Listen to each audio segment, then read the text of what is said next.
Мен бүгін 20-ға толдым, бірақ өзімді 80-ге келген кәужіреген шал сияқты сезінемін.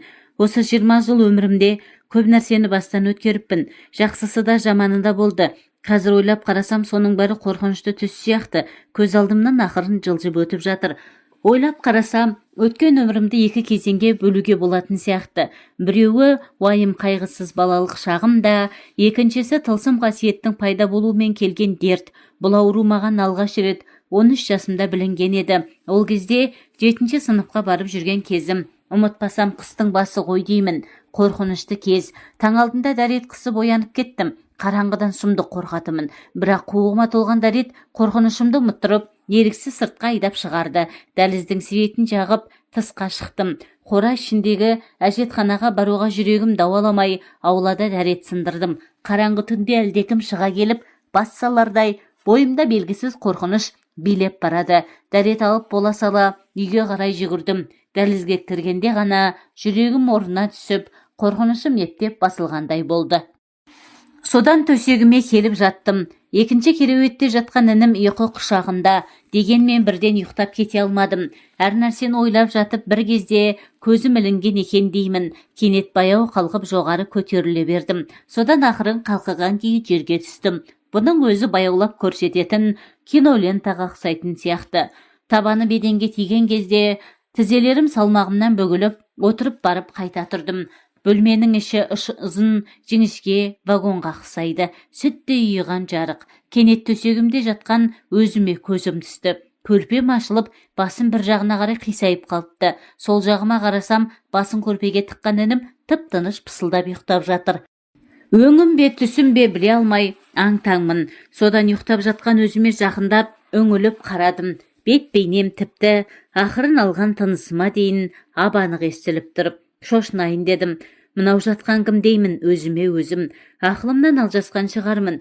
Мүмкін бұл түс пе екен. Түс еместігін сезсем де, соған өзімді сендіргім келеді. Бұны ақтаудың жолы, өзімді шымшылап көрейін деген бір оғаш ой келді. Содан қолымды саным апарып бұрап кеп жіберейін. О тоба, қолым аяғым ілікпейді. Бейне аяғым жоғалып кеткендей. Сұмдық, қолымды саныма тағы апарып шымшылап жатырмын. Алла сақтасын, жұдырығым аяғыма еніп жоқ болып кетті. Мен кіммін? Бұл не сұмдық деймін шошынып. Сол-ақ екен, аяғым аспаннан келіп шалқамнан құлап түстім. Құладым дегенім бекер. Көкке көтеріліп кереуеттің үстінде қалықтай келе ұйықтап жатқан денеме қайта қосылдым. Сөйтіп мен өз денемді есімді жидым. Жіңішке вагон сияқты жарық бөлме жоқ. Кәдімгі інім екеуміз ұйықтайтын кішкене бөлмеде жатырмын. Мұның не екендігін ұқпай есеңгіреп біраз жаттым. Қорыққанға қос көрінеді деген түсім шығар деп жұбаттым өзімді. Содан таң алдында ғана көзім әзер ілінді. Дегенмен бұл оқиғаны мен ешкімге айтқаным жоқ. Оған өзге түгіл өзім де онша сенбеген едім. Құдай жоқ, адам маймылдан жаратылған дегенді жоғары сынып балаларынан естігенім бар. Биология пәнінде адамның қалай пайда болғанын тәптіштеп түсіндіреді екен. 100 қаралы үйі бар шағын аулымызда намаз оқитын жалғыз Қосымбек шалтын. Ол кісі сонау совет заманынан намаз оқып, ораза ұстап келеді. Ал басқалар Алланы ауызға да алмайды. Оны айтасың, шалдардың көбі арақ ішеді. Сондай ауылда өскен Құдайға сенбейтін материалистің бірі мына менмін. Денемнен шығып кетіп, ұйықтап жатқан өзімді сыртымнан көрдім десем, жұрттың мазағына ұшырарым анық. Онан да аш бәледен қаш бәле деп үнсіз жүргенім жақсы болар еді деп түйдім. Емі жоқ дерт. Көп ұзамай қорқынышты түнді мүлдем ұмыттым. Оны түс екен дегенге жорып, енді қайталанбайды деп жүргенмін. Содан сәуір айының бір жыл ішінде әлгі пәле тағы да қайталанды. Түн ортасынан ауған шақ қой деймін. Ұйқымнан оянып кеттім. Көзімді жұмып қалғып жатырмын. Бір кезде тағы да денемнен бөлініп шығып кеттім. Қалай шыққанымды өзімде білмеймін. Сол баяғы вагонға ұқсайтын ұзын жіңішке жарық бөлме. Өткендегі жағдай айна қатесіз тағы қайталанды. Дегенмен өткендегі аздап тәжірибе алғандаймын ба, бұл жолы онша шошына қоймадым. Жан-жағыма қарап өзімше зерттемек болдым. Бөлменің шектен тыс созылып, ұзарып кеткені болмаса, барлығы орнында сияқты. Содан есікке қарай беттедім. Қызығы сол, екі аттап жететін есікке жеткенше біраз жүрдім. Қолымды тұтқаға апарғаным сол еді, ол зу етіп кедергісіз есіктің арғы жағына өте шықты. Екі қолыммен есікті итеремін дегенде, екпініммен дәлізден бірақ шықтым. Есік маған кедергі болмады. Денем сәулеге айналып кеткен секілді. Бойымды бір белгісіз құмарлық биледі. Өмір бойы көріп, түйсініп келе жатқан түсінігіме сыймайтын таңғажайып жайды өзімше зерделегім келді. Дәлізден еш кедергісіз көкем мен апам, кішінім мен қарындасым жатқан бөлмеге қарай өттім. Оларда тып-тыныш ұйқыда жатыр. Бөлменің іші жап-жарық. Ас үй атап кеткен бұл бөлме тік төртбұрышты кеңдеу болатын. Осы бөлме енді ош еті мен бұш етіне көз жетпестей далиып, үлкейіп кетіпті. Мен енді сыртқа шыққым келді. Дала қараңғы ғой деген қорқынышты ой келгенімен, байқап көрсем қайтеді деген құмарлық едіксіз алға жетелей берді. Есіктен емес, мен енді тікелей қабырғаны көктей өттім. О тоба, қабырға маған еш кедергі болмай, арғы жағына зулап өте шыққанымды сезбей қалдым. Дала сүттей ұйыған жарық екен. Айнала тылсым тыныштық құшағында, құлақ қорған танадай жым-жырт, аң-таң болып аңтарылып біраз тұрдым. Күндіз бе, түн бе, аспанға қарасам ай да, жұлдыз да зым-зия. Жерде ештеңе өзгермеген. Тек үйлер мен ағаштардың көлемі әдеттегіден үлкейіп зорайып кетіпті. Көше бойлап ақырын аяңдап жүріп келемін дегенім болмаса табанымның жерге тигенін онша сезіне қоймаймын. Сұмдығы сол, үстімде трусий майкадан басқа лыпам жоқ. Көктем десе де қыстың ызғары әлі сақталған кез, бірақ не екені белгісіз, суықты еш сезінбедім. Жалаңаяқтығым да, іш киіммен жүргенім де ерсі көрінбейтіндей. Мен ауылды кезіп біраз жүрдім. Айналам алақанға салғандай жарық болғасын ба, қорқынышқа бой алдыра қоймадым. Кенет біздің көшенің бойындағы Серікбайдың қорасынан есектің ақырған даусы естілді. Оның үлкен сұр есегі бартын. Түнгі тыныштықты бұзып, үзіп ақырады. Мен өзімнің әдеттен тыс қалпымды аздап етіп үйрене бастағандай, белгісіз бір бостандықты, еркіндікті сезінемін. Бір сыныпта оқитын Жахан деген баланың үйінің жанына келіп тоқтадым. Ішке кіріп көрсем қайтеді деген бір оғашта ой келді. Содан еш кедергісіз бөлменің қабырғасын көктей өтіп ішке кірдім. Үйдің іші самаладай жап-жарық екен. Ауызғы бөлмеде көкесі мен апасы және кіші қарындас ұйықтап жатыр. Жахан ағасы екеуі төргі бөлмеде жатыр екен. Ағасы диванда, өзі еденде, үстіне жамылған қоңыр көрпесін бүркеніп алыпты. Мен үйге оралдым. Қанша уақыт өткенін білмеймін. Төсегімнің жанына келіп ұйықтап жатқан өзіме қарап біраз тұрдым. Оятқым келіп иығынан жұлқып байқап көріп едім. Онымнан ештеңе шықпады. Қолым денеге тимей бос кеңістікті қармады. Содан төсекке қисайдым. Шынын айтқанда төсекке емес, кереуетте жатқан өзімнің үстіме қисайдым. Құданың құдіретімен жатқаным сол екен, денеме еніп, тәніме қайта қосылып кеттім. Осы оқиғадан кейін өмірге деген көзқарасым біршама өзгере бастады. Бұрын бәрі алақанға салғандай айқын сияқты еді. Мен де өзімді өзгелер сияқты тәнмін деп ойлайтынмын. Тәнім төсегімде жатқанда өзімнің ауыл кезіп қыдырып кеткен жағдайымды ойлап, мен тән емес екенмін ау деген бір оғаштау ойға берілдім. Қатарластарымның бәрінің түсінігі маған бесенеден белгілі. Сондықтан басымнан кешкен жай туралы тіс жарып, ешкімге ештеңе айтқаным жоқ. Алғашқы жолғыдай емес, екінші рет тәнімнен шыққанда мұның түс емес екендігіне көзім анық жеткен. Бірақ неге тәнімнен шықтым және мұндай жағдай тағы да қайталануы мүмкін бе деген сауалға жауап таба алмадым. Арада 2 айдай өткенде таң алдында ұйқылай жатып тағы да тәнімнен бөлініп шықтым. Дегенмен бұл жолы оған еш шошынғаным жоқ. Енді мен бұның қандай құбылыс екендігін аздап түйсініп, тіпті тәніме қайта кіру әдісін де біліп алған едім. Бұл жолы да көше кезіп, ауылдың түнгі көрінісін көріп, тамашалап біраз жүрдім. Осылай арада 2 жылдай уақыт өтті. 2-3 айда бір рет қайталанатын құбылысқа етім өліп үйреніп кеткенім сонша, ол маған әдеттегі құбылыс сияқты сезіле бастаған. Өзімнің тән емес, басқа нәрсе екендігімді аздап түйсінгеніммен, бұл қасиет мінез құлқыма оншалықты өзгеріс әкеле қоймады. Мен 10-шы сыныпта оқып жүрмін. Қатарластарым сияқты жоғарғы оқу орнына түсіп, үлкен бастық немесе бай бизнесмен боламын деп армандамаймын. Өйткені оқуым орташа, шамам өзіме белгілі. Ауылда қазір жұмыста жоқ, не істеймін? Шынын айтқанда ол жайында көп бас қатырып ойлана қойғаным жоқ. Ақпан айы, қыс аяқталып келеді. Менің өмірімде біраз өзгеріс болды. Ол не дейсіз бе? Баяғы дерт асқынып, әбден күшейіп алды. Енді тәнімнен аптасына 1-2 рет тіпті күн аралатып шығатын күйге жеттім. Бұның себебін түсіне алмасам да, ақырындап бұл жағдайға бойым үйреніп көндіге бастадым. Тағы бір жаңалық, әруақ елеспен кездестім. Иә, кәдімгі шетелдік қорқынышты кинолардағыдай елес. Оны жұрт призрак деп атап, айналасындағылар зәрелер ұшып қорқып жүрмейтін бе еді. Міне, сондай әруақ елес біздің ауылда да бар екен. Түнде тәнімнен шыққан кезде ауыл аралайтын әдетім барлығын жоғарыда айтып едім ғой. Кейін келе ауылдан ұзаңқырап, ауылдың маңайында кезетін болып алғанмын. Қыс болса да, іш киіммен жалаң аяқ, жалаңбас жүретін мен суық дегенді мүлдем сезбеймін. Біреу мына қалпымды көріп күледі-ау деп те ойлаймын. Өйткені тәнімнен шыққан мені ешкім де көре алмайды. Кәдімгі кинодағы человек-невидимка дегеннің нағыз өзімін. Айтпақшы, мен тек жаяу жүрмей, ертегідегі желаяқ сияқты аннан-мұнан бір аттап жүгіріп, тіпті көкке көтеріліп ұшады аламын. Елестен мақтадай жеп-жеңіл рахат, көзді ашып жұмғанша қалаған жеріңе жетіп барасың. Бірақ қорқақтан қырап, онша алысқа ұзай қоймаймын. Ауылдың маңайынан ғана шолаймын. Бірде ауылдан 5-6 шақырымдай жердегі ескі қыстауға тап болдым. Кез келген кедергіден көктей өтіп, оқтай зулайтын, тіпті көкке көтеріліп ұшатын елес тәнім болғасын ба, анау-мынаудан қорқуды қойғанмын. Кенет әлгі қыстаудан шыққан, сақал шашы өскен, жүдеу жүзді орта жастағы біреу маған бас салсын. Бірақ елес тәнімді ұстай алмай, ауа қармап, сонда да ызалы жүзбен маған таптап береді. Алғашында қатты шошып қалған мен елес тәніме ештеңе жасай алмасын білгесін батылданайын дедім. Кімсіз, қайдан жүрген адамсыз деймін әлгіге. Өзің кімсің деді ол маған ежірейе қарап. Бостанмын. Бостаның кім? Аққайнардансың ба? Иә. Кімнің баласысың? Шаймерденнің, көше Шаймерден бе? Иә. Сені танымайды екенмін. Мен қайтқанда дүниеге келмегенде шығарсың. Қайтқаны несі дедім таңырқап. Өлгенде деймін. Мені не, тірі адам деп ойлап тұрмысың? Деп жөпелдеме ештеңе айта алмай күрмелдім. Иә, мен әлдеқашан өлген адаммын. Болам анау қырдың басында. Неге? Қорымға неге қоймаған? Мен ажалыммен өлгенім жоқ, асылып қалдым ғой. Солай бауырым. Ал өзің кімсің? Сен де әруақпысың? Жоқ. Қалай әруақ емессің? Тәнің қайда? Үйде.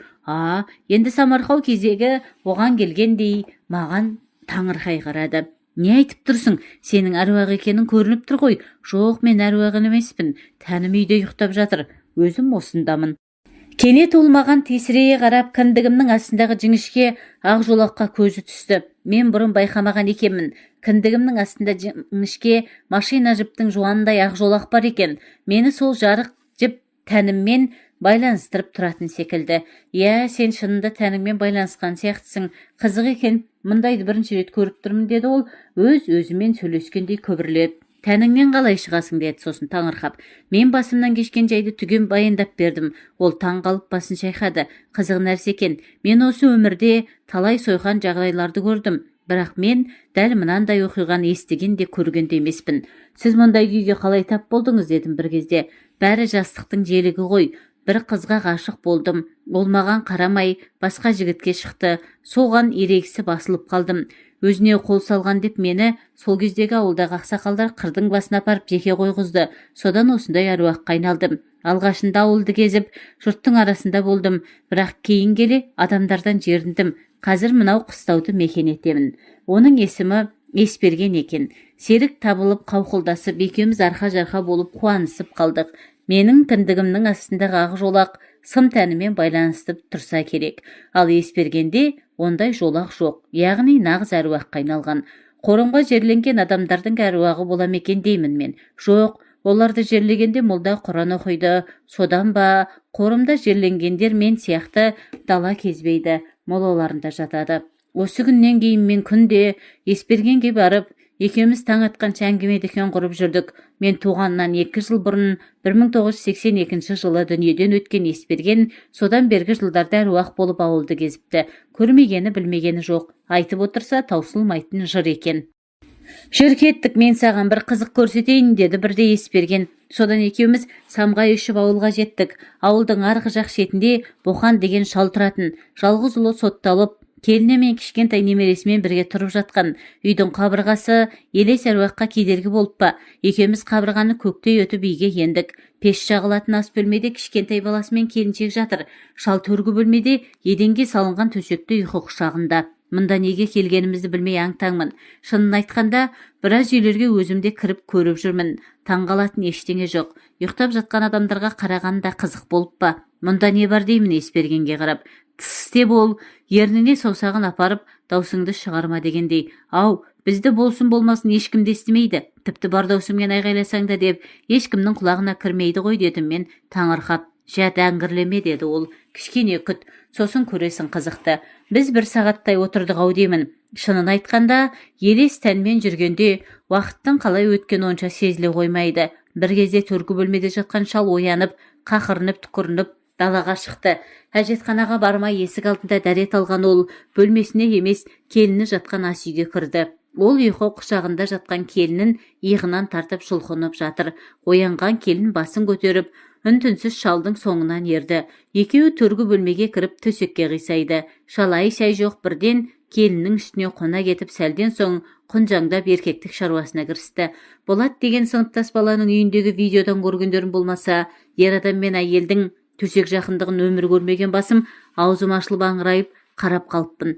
Түн қараңғы болғанымен елес тән үшін үйдің іші де далада сүттей ұйыған жарық. Ырсылға басқан шалдың екпінді қимылына сәлден кейін келіншектің аянышты ыңқылы қосылды. Көздерін тарс жұмып, екі қолын екі жағына жая шалқасынан жатқан келіншек бар дүниені ұмытқандай рахатқа батып баяу ғана ыңырсиды. Шаруасын бітірген шал бір кезде келіннің үстінен түсіп шалқасынан жатты. Көрпесі ашылыңқырап қалған келіншектің жалаңаш сандары жарқырап көрініп жатыр. Келіншек орнынан тұруға сықпайтын сияқты. Төсегі ләззатының дәмін алғысы келгендей ашық-шашық күйі керіліп біраз жатты. Орныңа бар, ана бала оянып кетіп жүрер деді шал бір кезде. Келіншек орнынан сүйретіле тұрып ас үйге кетті. Қалай деді Есберген маған қарап. Сұмдық екен дедім мен. Туған келінмен қалай мұндай ұятсыздық жасайды? Өзі болса 80-ге келген шал. Онда тұрған не бар? 80-ге келсе де шалың мығым, көрдің бе қимылын? Көптен бері осылай жасай ма дедім бір кезде. Мен білгелі 2 жылдай болды ғой деймін. Шалдың баласының аты Мұхтар. Ол ел ішінде рекет аталып жүрген адамдарды бопсала бақшалатындармен қосылып, біраз дүниені бүлдірген екен. Содан ақыры қолға түсіп, 10 жылға сотталып тынды. Кішкентай бір ұлдары бартын. Менің білуімше, балалары биыл мектепке барған болуы керек. Шалдың 3 қыз бір ұлы бар. Қыздары тұрмысқа шығып кеткен. Біреуі осы ауылда тұрады. Ұлының жасы менің білуімше 32-35-тің шамасында, ал келіншегінің жасы көп болса 30-дарда шығар. 80-дегі шалдың 30-дағы келіншекпен жақындасуы ақылға сыйымсыз шаруа сияқты. Боқан шалдың үйінде болған іс маған қатты әсер етті. Бұрын ауыл адамдарының бәрі тамаша, ақ көңіл, ақ жүрек сияқты көрінетін. Сөйтсем неше түрлі сұмдықтар болып жатады екен ғой мұнда. Арада 2 күн өткенде түнгі кездесуде мен осы жайында Есбергенге айтқанында ол, сен білмейсің ғой Аққойнарда неше түрлі құлақ естімеген сойқандар болып жатады деді. Егер мен жазушы болсам, жұрт қырылып оқитын керемет қызық кітаптар жазар едім. Атасы мен келіннің ойнас жасағанда қызық болып па дедім таңырқап. Несі қызық емес? Қазір адамдар махаббат қызық мол жылдардағы Ербол мен Меңтайдың пәк махаббаты дегенге сенбейді. Оның бәрі ойдан шығарылған ертегі дейді. Өмірде бәрі басқаша болады. Махаббат деген болмай ма сонда? Ал өзіңізде ғашық болған жоқсыз ба? Мен жастықпен ақмақшылық жасадым. Кейін көзім ашылды. Мен ғашық болған қыздың кейін не істегенін білесің бе деді. Сосын ол маған қарап. Не істепті? Ол салдағы балаларымен күйеуін тастап, курортқа барғанда танысқан дөкей бастыққа тиіп алыпты. Әлгі бастықта сұлу келіншекке қызығып, әйелі мен балаларын қаңғытып тастап кетіпті. Бірақ та олардың бағы ашылмапты. Біреулерге берешек болып қалған ба? Біреулер ғашығымның күйеуін өлтіріп кетіпті. Сөйтіп ол қартайған шағында жападан жалғыз қалды. Мұның бәрін қайдан білесіз деймін мен таңырқап. Ау, менің бар шаруам ауыл кезіп жұрттың өсек аяңын тыңдау емес пе? Солардан естідім. Жалпы әйел дегендерге еш сенім жоқ. Оларда ұяттары да болмайды. Неге бұлай дейсіз? Жақсы қыздар, келіншектер бар ғой дедім мен оған келіспей. Мен саған бір қызық көрсетемін бүгін. Содан кейін сөйлесерміз бұл жайында. Осыны айтқан ол қане ер соңымнан деп көкке көтеріліп самғай жөнелді. Екеуміз қалқи ішіп күләнда деген жалғыз өзі тұратын жесір кемпірдің үйіне келдік. Қызығы сол кемпір жататын бөлмеде диванда қалғып отыр. Свет жанып тұр, төсек салулы. Бір қыдырау уақыт өтті. Бір кезде сықырлап сыртқы есік ашылды. Ұшып тұрған кемпір дәлізге шықты. Есік ашып үйге кірген, үстінде күртесі бар көрші тұратын 8-ші сыныпта оқитын Ермек деген бала екен. Не болды, сені күтіп таң атқанша көз ілмедім ғой деген кемпір күрткесін шешкен бозбаланы бас салды. Құшақтап жабысып ерінен сүйіп аймалап өліп өшіп барады. Содан екеуі құшақтасқан қалпы төргі бөлмедегі салулы төсекке келіп жатты. Ермектің қимылы Боқан шал сияқты тегеурінді болмаса да, керісінше кемпір оны аймалап сүйіп, ыңқылдай ма, ыңырси ма, өліп өшіп жатыр. Болаттың үйінен тамашалаған шетелдік киноны көріп отырғандай, олардың мына әрекетіне қадала қарап мен отырмын. Шаруасын аяқтаған бозбала кемпірдің үстінен түсті. Бірақ Күләнда кемпірдің мауығы басылмаған сияқты. Ол құшағынан шығармай аймалап сүйіп әлек. Өзімнен 2 сынып төмен оқитын баланы дәл осындай іс жасайды деп ойламаған маған мынау сұмдық әсер етті. 60-тан асқан кемпірмен сүйіскені жиіркенішті-ақ. Есберген айтқандай шынында да ауылдың мен білмейтін көлеңкелі сыры көп екен ғой деп ойладым. Көрдің бе деді Есберген маған масаттана қарап. Махаббат деген болады деп сенесің бе осыдан кейін? Бұның бәрі жай құмарлық қой, шын махаббат деген басқа деймін мен де беріспей. Махаббат деген бір-біріне күйіп жанып ғашық болу, қыз жібекпен төлеген, көзі көрпеш баян сұлу сияқты дейсің бе сонда? Иә, шын махаббат өмірде болады дедім мен нық сеніммен. Мен саған қарағанда көпті көрген адаммын, бірақ бір-біріне өлердей ғашық болып көрмесе тұра алмайтын жанды кездестірмеппін. Мен оған өзімнің уәждерімді айтып, шын махаббаттың болатын дәлелдеуге тырысып беріспей жатырмын. Мына айтқандарыңа қарағанда біреуге ғашықсың-ау деді Есберген бір кезде. Мынаны естігенде ұрлығым ашылып қалғандай қатты ыңғайсызданып қалдым. Дәл үстінен түстің білем. Кімге ғашықсың жасырма, мен бәрібір тірі жанға айта алмаймын. Елес әруақтан ыңғайсызданып қайтемін. Бәрібір ешкімге айтпайды деген ой келіп, Күнсұлу деген қызға дедім. Танымайды екенмін, кімнің қызы? Темірбектің қызы. Темірбектің деймісің? Оның үлкен қызы ма сонда? Иә. Неге екені белгісіз, сол-ақ екен әруақ елес қарқылдап кеп күлсін. Шегі түйілгендей күлкіге қарық болған ол Күнсұлу деймісің дейді мәз бола келіп. Не болды деймін мен, оның мағынасын аңтан қалып. Темірбектің қызы ха-ха-ха деген ол уақыты келгенде саған қызықтың көкесін көрсетемін деп, онан сайын мәз болды. Оның мұны не себепті айтқанын түсінбей, мен жападан жалғыз жүрген елес әруақтың жай сандырағы шығар деп мән бермегенмін. Арада бірнеше күн өтті. Есберген маған бір күні жүр саған қызық көрсетейін деді. Оның қызықтар көңіліме онша ұнай қоймаса да, немге деді барсам барайын деп ойладым. Түн ортасынан ауған кез екеуміз Темірбектің үйіне келдік. Күнсұлу туралы ойлауым мұң екен, жүрегім атқақтай соға жөнелді. Тәнім үйде қалса да, қызығы сол елес тәнімнің жүрегі де атқақтай соғатын сияқты. Ауызғы бөлмеде еденге салынған төсекте бірнеше бала ұйықтап жатыр. Есберген мені ішкі бөлмеге бастады. Ондағы көрініс мен үшін көктен найзағай түскендей күтпеген жай болды. Едендегі көрпеше үстінде құшақтары айқасқан екеу жатыр. Қыздың жалаңаш сандары жарқырап көрініп тұр.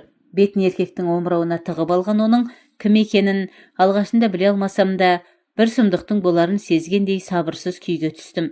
Бір кезде қимылсыз жатқан екеуге жан бітті. Алдымен еркек құшағындағы қызды шалқасына алып үстіне шықты. Содан кейін бірден шаруасына кірісіп кетті. Шалқасынан жатқан қыздың жүзіне көзім түскен сәт жүрегім шымырлап, бойымды белгісіз бір сезім билеп алды. Еркектің мойнынан қапсыра құшақтап, көзін ашып аспанға қадала қарап жатқан қыз Күнсұлу еді. Кән ләззатына балқыған ол бір кезде шыдай алмай ыңырси бастады. Еркектің қимылы да үдеп, бар дүниені ұмытқан екеу рахат дүниесінде қалқып жүзіп жүргендей. Өз-өзіме өзім сенбегендей аңырая қарап мен тұрмын. Қалай екен дегенде Есберген маған айызы ғана қарап жымың-жымың етеді. Көрдің бе ғашығыңның не істеп жатқанын деді бір кезде шыдай алмай. Тілімді тістеп үнсіз тұрмын. Не деймін? Қыз-келіншектердің арасында жан дүниесі таза, адалдары болады деп бет бақтырмаған басым, мынаған не уәж айтарымды білмей, тілімді тістеп іштей мүжіліп отырмын. Шаруасын бітірген еркек қыздың үстінен түсіп жантайып жатты. Сол кезде ғана оның жүзін көрдім. 40-тан асқан бала-шағасы бар, математикадан сабақ беретін Айболат аға екен. Сол-ақ екен, жүрегім сұмдық құлазып сала берді. Сол сәт алғашқы, бәлкім соңғы болар ақ махаббатыммен мәңгі қош айтыстым. Менің аруға балаған қызым балалы шағалы еркекпен ашына болып, нәпсінің құлына айналған ойнас құмар болып шықты. Есберген онсыз да жаралы жанымды одан әрі ғажап. Махаббат дегенге сенесің бе дейді қылжақтап. Оған не деп жауап берерімді білмей, үнсіз жүрегімді жегідей жеген өкініштің жетегіне еремін. Бұрын мен де сенің жағдайыңды басынан кешкемін. Аруға балағаным көрінгенге көз сүзгіш салдақы болып шықты. Сол үшін жас өмірімді құрбан еттім. Енді өкінгенмен не пайда деді. Бір кезде ол күйінішін жасыра алмай, көкірек жара күрсініп. Сол түнді мен ұйқысыз өткіздім. Таңертең сабақта сыптай киініп, сызылып жүрген Күнсұлудың жүзіне қарай алмай, түндегі сұмдықты өзім жасағандай ыңғайсыз күйге түстім. 3-ші сабақ математика болатын. Айболат аға ештеңе болмағандай тақтада сабақ түсіндіріп тұр. Сол сәт шыдай алмай Күнсұлуға қараған едім. Ол баяғыша сызылып, түк болмағандай төмен қарап отыр. Түріне қарасаң күнәсіз пәк, нәзік жандар екендігіне қапсыз сенгендейсің. Сол сәт көз алдыма екі көзін аспанға қадап, құмарлықтан түрі бұзылып кеткен түндегі бейнесі келе қалды. Құлағыма ыңырсыған үн естілгендей, жүрегім сұмдық сыздап сала берді. Белгісіз сезім бойымды өртеп барады. Бәлкім бұл қызғаныш па, әлде жиіркеніш пе, білмеймін. Осы оқиғадан кейін мен енді Есбергенге еріп Аққайнардың қызықтарын көрмейтін болдым. Есбергенге қызық көрінгенмен маған ол жиіркеніш туғызатын жаман нәрсе сияқты сезілді. Ариаттан жұрдай болып айырылған нәпсінің құлы болған адамдардың арсыздығы да қызық болып па. Бірде мен Есбергенге ұзақ жылдар бойы елес әруақ болып жүру қаншалықты қиын немесе қызық деген сауал қойдым. Бір қарағанда оның өмірі уайым қайғысыз тыныш өтіп жатқандай әсер қалдырады. Тамақтың, ұйқының, үй-жайдың, жұмыс істеудің еш қажеті жоқ. Елес әруақ ешқашан ауырмайды, қартаймайды және өлмейді. Рахат емес пе? Мен осы ойымды айтқанда ол көкірек жара ауыр күрсінді. Сен білмейсің ғой менің өмірімнің қандай екенін деген. Содан кейін ең ауыр қиындық жалғыздық екен. Мен айналамдағы адамдарды көріп естимін, ал олар менің бар жоғымды білмейді. Сен кездескелі ғана іштегі шерімді тарқатып, біршама жеңілдеп қалдым. Содан кейінгі қиындық емес-ау, нағыз азап. Бұл елестен әкелген қолайсыздықтар. Мысалы мен кейде қатты тоңамын, әсіресе қыстың күндері, ал жылынайын десем, жылына алмаймын. Тісім тісіме тимей қалшылдап кетемін. Үйге кіріп, тіпті пештің ішіне түсіп кетсем де жылына алмаймын. Кейде керісінше, жаздың қапырықтарында қатты ыстықтап шөл қысады. Таңдайым кеуіп ыстықтан басым айналады. Бірақ салқындайын да, су ішіп шөлімді де баса да алмаймын.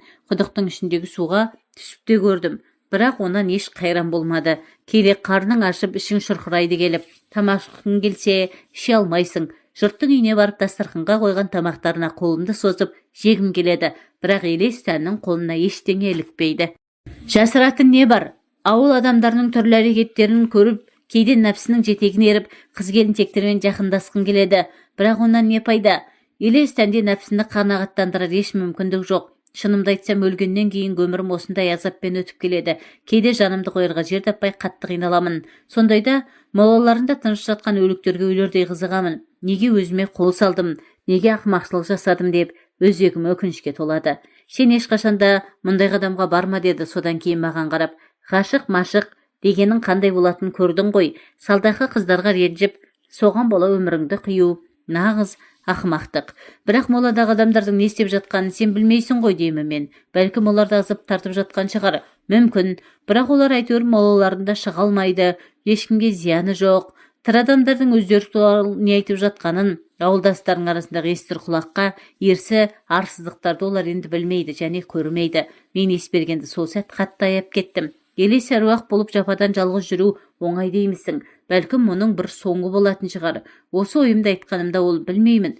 Мүмкін мен де күндердің бір күні моладағы әруаққа қосылармын деді. Сол әңгімеден Есберген мені ауылдың қызықтарын тамашалауға шақырмайтын болды. Екеуміз жай әжік-күжік әңгімеден құрамыз. Ауылдағы болып жатқан жаңалықтарды ол онсыз да үйлерді аралап жүріп естіп біледі екен. Сондықтан ондайларды ауызға онша ала қоймаймыз. Ол менен негізінен елдегі, әлемдегі болып жатқан жаңалықтарды естіп білгісі келеді.